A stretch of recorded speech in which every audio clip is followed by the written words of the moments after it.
It's no secret that not every word in a language always has the same meaning. There are homonymous words, which sound and spell identically but mean different things. A first choice English example could be bank, a river bank and a savings bank. Another one is mold, and you can continue the list yourselves. Sometimes that happens because the words were originally different but afterwards coincided.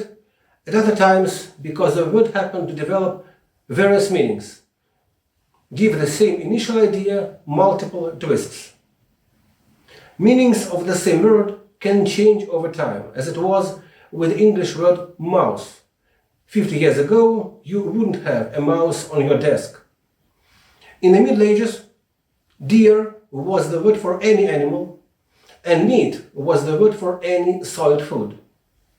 Geoffrey Chaucer used the word girl for a child of any gender. That was the case in ancient Hebrew too. That's why, even if you are sure about how to pronounce the words you have in the original text, there pops up a further problem. How exactly are you supposed to understand them? In this connection, it would be really curious to comment on some well-known scriptures. We'll start with a text that doesn't make a reader of the habitual translation have any doubts at all. The Lord declares it to Cain that he would be a fugitive, and the ground wouldn't yield him its strength for the murder of his brother Abel. In New International Version, Cain replies, we are reading Genesis 4:13. My punishment is more than I can bear. What is the problem here? What's ambiguous? The thing is, if we open commentaries by the early church fathers, we'll read there something really strange. I'll give 2 examples. Saint Ephraim the Syrian. At the very moment that these curses were decreed, the matter of the curses was fulfilled in him who before the curses had said in his pride, Am I my brother's keeper?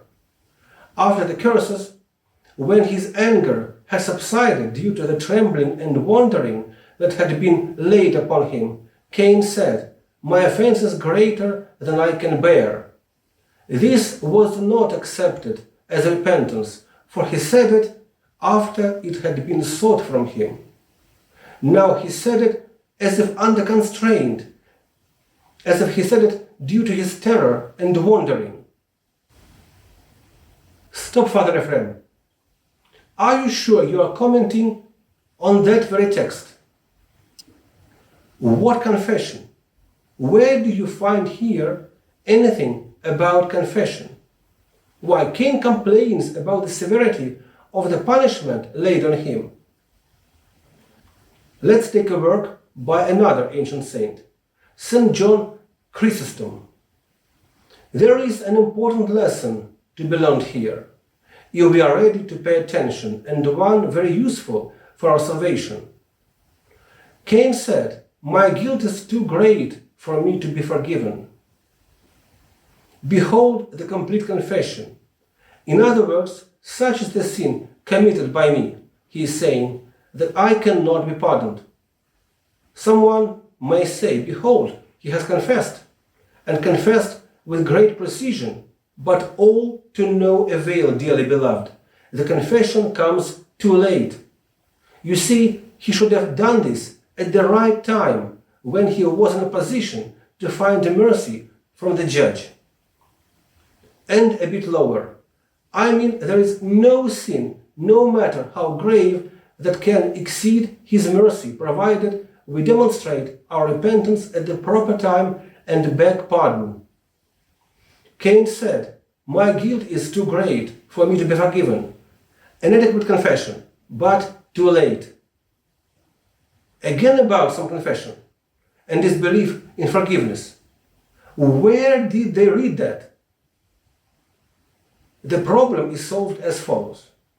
2 of the 3 Hebrew words used in that Cain's phrase have double meanings.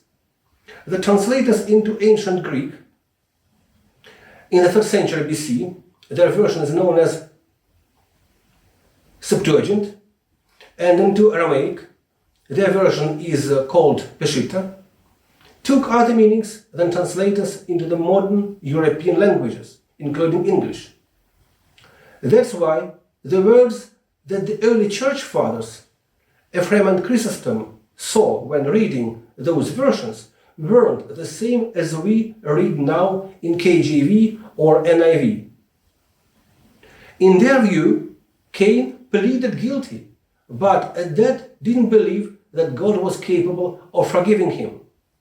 So instead of asking for pardon, he humbly submitted to the punishment and went on his wanderings. In Hebrew, this fragment looks like this.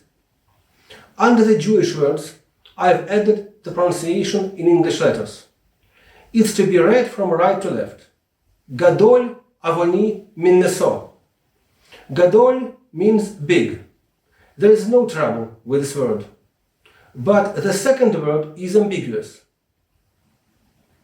This word in its original form sounds as avon. E is the ending, meaning my avon. The problem is what avon is. According to the direct meaning, it's a crime. It was this that the Septuagint translators into ancient Greek took. But the second meaning of the word is consequences of a crime, that is punishment. Neither is the third word unambiguous.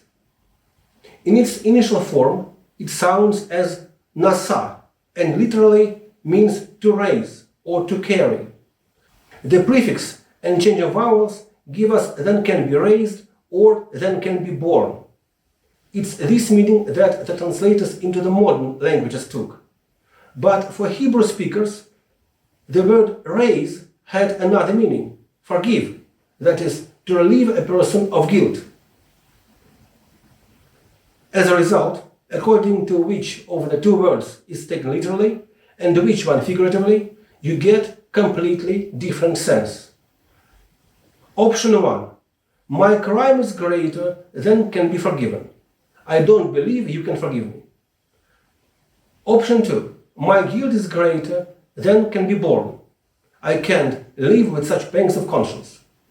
And option 3. My punishment is greater than can be endured. You are too cruel. And if you only have one option in a translated text, it will surely be one.